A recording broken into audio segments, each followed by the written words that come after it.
प्रभुंकर गौरव हेउ प्रभुंकर प्रशंसा हेउ प्रभुंकर महानामर धन्यवाद हेउ। प्रभु आम को आउ गोटे सुंदर सकाळ सुंदर प्रातकाल आशीर्वाद सहित आम को प्रदान करियछंती सेति पई प्रभुंकर महानामर धन्यवाद हेउ प्रभुंकर गौरव हेउ।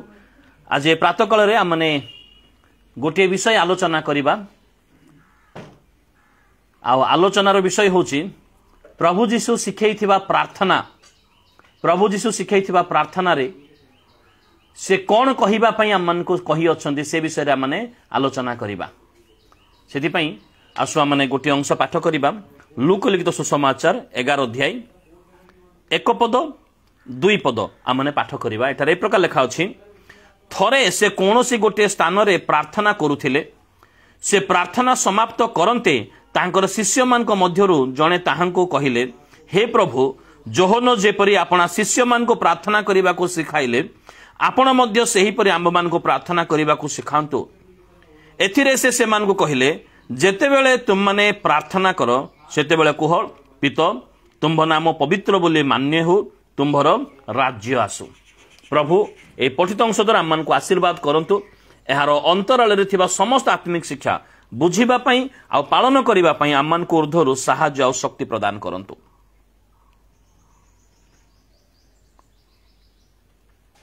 पदे प्रार्थना करिबा। वाक्य रूपे परमेश्वर तुम धन्यवाद करूछु। तुम्हें आमମାନଙ୍କର वाक्यदाता परमेश्वर अट। ए वाक्य को बुझिबारे तुम्हें आमମାନଙ୍କୁ साहाय्य कर, अनुग्रह कर, दया कर। जीशुଙ୍କ नामरे माकिलु, आमेन। आज जो विषय आमने नहीं अछु ताहा आहे डाकिबा उचित ना हे डाकिबा उचित। लूक पुस्तक आमने पाठ करियछु कारण प्रार्थनार बैकग्राउंड निमंते। लूक पुस्तक रे आमने देखियछु जे से प्रार्थना करुथिबा समय रे, अर्थात प्रभु जीशु प्रार्थना करुथिबा समय रे तांकर शिष्य मान को मध्यरु जणे शिष्य जीशुଙ୍କ निकट को आसिले एवं मागिले गोटे विषय, जोहन जेपरि आपना शिष्य मान को प्रार्थना करिबा सिखैथिले, आपण मध्य आमान को प्रार्थना करिबा सिखांतु। तापरे प्रभु जीशु प्रार्थना सिखैले। माथ्यू पुस्तक 6 अध्याय 9 पद रे से ए प्रकार कथा कहउछंती, अतएव तुमे माने एही प्रकार प्रार्थना करो, हे आंभ मानकर स्वर्गस्थ पिता, हे आंभ मानकर स्वर्गस्थ पिता।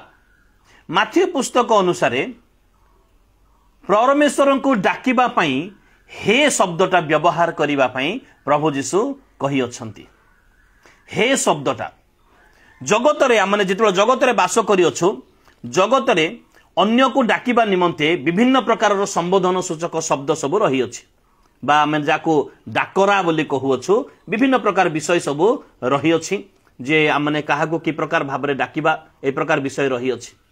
डाकिबारे बा डाकिबार संबोधन करिबारे बेले बेले लोक मानकर स्वभाव और मनोभाव जना जाई थाए। केउ प्रकार व्यक्ति को डका जाउछि, केउ स्वभावधारी व्यक्ति को डका जाउछि, बा लोकंकर मूल्य, लोकंकर उपाधि एवं लोकंकर हैसियत अनुसारे जागतिक लोक माने डाकी थांती। किछि लोक शिक्षित लोकों को सम्मानर सहित डाकी थांती, सार, आपण, आसंतु, जानतु, बसंतु, ए प्रकार। आ नीच श्रेणी लोकों को मध्य ए प्रकार एमिति भाबरे डाकी दियंती, आसे जा जारे एमिति डाकंती। किछि शिक्षित लोक मध्य नीच श्रेणी लोक मान को से माने सम्मान आदरर सहित डाकी थांती। यह सेमानक शिक्षित पणिया अटे। से माने अति सम्मानर सहित से माने डाकंती, जेपरि आपण, तुमे, ए प्रकार कहि डाकी थांती। साधारणतः तळ श्रेणी लोकों को अनेक लोक तू, आरे बा डका नाम धरी डाकी थांती। तळ श्रेणी लोक मान को बड़ लोक माने से माने डाकी थांती से प्रकार। साधारणतः आरे किंबा रे बोली डाकी थांती। आ झियो पिला मान को गो बोली डाकी थांती। झियो पिला मान को गो बोली डाकी थांती। अवश्य से गो डाकिबारे से मानकर स्नेह, से मानकर प्रेमटा रही थाए, से मानकर स्नेह प्रेमटा रही थाए। आउ बड़ क्षमता धारी लोकों को लोके सार, महाशय, मान्यवर बा जदि बयस रे बड़ होइथिबे ताहले भाई बा भाईना बोली एमती डाकी थांते। एटा जगतर विषय। एटा आउ केई केई ए बाबू बोली मत डाकी थांती, माने बड़ लोक मान को बाबू बोली मध्य डका जाई थाए। आउ किछि लोक परिहास सूचक शब्द व्यवहार करी काहू डाकी थांती संबोधन करी थांती परिहास सूचक शब्द संबोधन करी थांती आ लोकों को मध्य डाकी थांती जहा कि गोटे परिहासजनक विषय बा गोटे हीन देखिबार किछि विषय मध्य रही थांती किछि लोक परिहास करी व्यंग सूचक शब्द व्यवहार करी मध्य डाकी थांती आ जहार मूल्य टिके कम थाए जहार मूल्य टिके कम थाए ताकू गोटे प्रकार मनोभाव लोक मैंने संबोधन कर डाकी थांती आ जार मूल्य टिके अधिक थाए ताकू गोटे अन्य प्रकार संबोधन सूचक शब्द व्यवहार करी लोक मैंने ताकू डाकी थांती आ विशेष कर माने जगत रे देखि अछु गर्वी अहंकारी मानकर डाकिबार शैली मध्य भिन्न प्रकार थाए सेमानकर डाकिबार इशारा मध्य आमे जेतेबेले काको डाकुछो एमिति करी डाकुछो किंतु गर्वी अहंकार लोक माने एमिति करी डाकंती अंगुली रे इशारा करी से माने डाकंती से माने किछि लोक डाकिबा पई आहे शब्द व्यवहार करिबा विषय बाइबल रे हमने देखिबा को पारुअछु आहे शब्द को मध्य बाइबल रे व्यवहार करा जाई अछि तेबे जेतेबेले आमाने परमेश्वर को डाकू अछु आमाने की प्रकार शब्द व्यवहार करी डाकू अछु आ को प्रकार शब्द को आमाने संबोधन करी डाकू अछु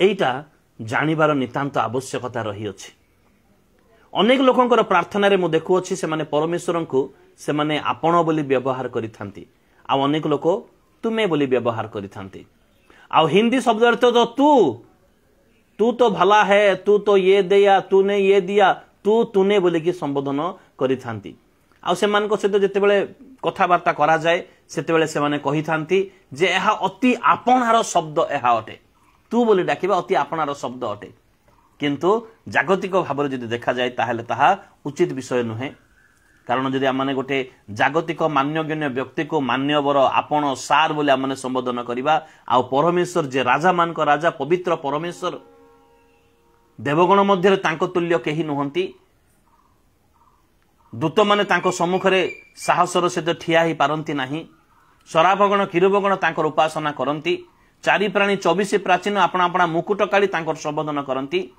ए प्रकार महामान्य परमेश्वर को तू बोले डाकिबा केते ताहा उचित विषय अटे जेतेले प्रभु यीशु प्रार्थना सिखैले माथ्यू पुस्तक 6 अध्याय 9 पदरे जेतेले प्रभु यीशु प्रार्थना सिखैले अतएव तुम्बे माने एही प्रकारे प्रार्थना करो एही प्रकारे प्रार्थना करो एवं से आरंभ करुचंती हे आंभ मानकर स्वर्गस्थ पिता हे आंभ मानकर स्वर्गस्थ पिता बोली से व्यवहार करुचंती किंतु आज अनेक लोक आहे आंभ मानकर स्वर्गस्थ पिता बोली प्रार्थना करि थांती कौन सी भूल विषय नुहे किंतु एतिकी जानिबार आवश्यकता रही अछि आहे काहाकु बोली संबोधन करा जाए एवं हे काहाकु बोली संबोधन करा जाए एहा नितांत जानिबार आवश्यकता रही अछि कारण आममानकर बाइबल रे आममानकर पवित्र बाइबल रे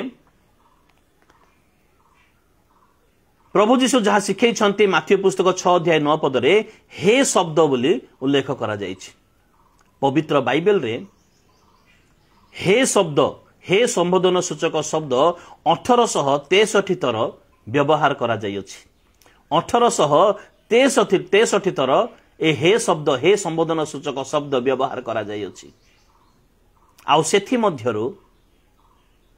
मध्यरु अधिकांश शब्द परमेश्वर को ही संबोधन करा जाइछि 150 शब्द हे शब्दटा केवल मनुष्य मान बा कौनसी जाति पई हे इस्राएल लोक माने हे गालिलिय लोक माने ए प्रकार भाबरे कहा जाइछि आउ बाकी 1650 थर परमेश्वर उद्देश्य रे ही हे शब्द व्यवहार करा जाइछि एवं ए पवित्र बाइबल रे आहे शब्द कारण किछि लोक आहे आंभ मानकर स्वर्गस्थ पिता बोली प्रार्थना करंती तो आहे शब्द केवल 23 थर व्यवहार करा जाइछि आहे बोली संबोधन सूचक शब्द काको डाकिबार शब्द केवल 23 थर व्यवहार करा जाइछि आ सेति मध्यरु केवल 5 थर ही परमेश्वर को उद्देश्य रे ताहा व्यवहार हिछि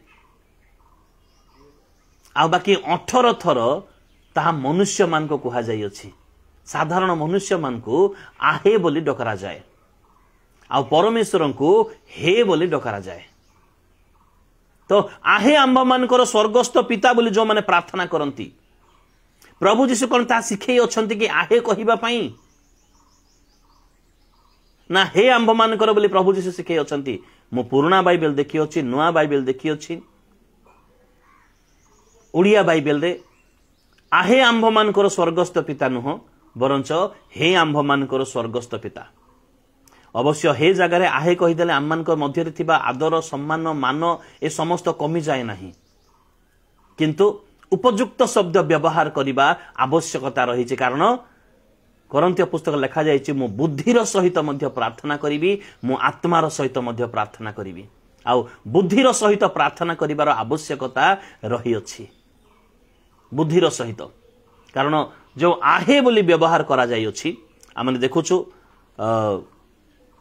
गीत संहिता पुस्तक तार 17 अध्याय 7 पद एवं 36 अध्याय 10 पद एवं 65 अध्याय 2 पद 86 अध्याय 16 पद एवं 89 अध्याय 47 पद।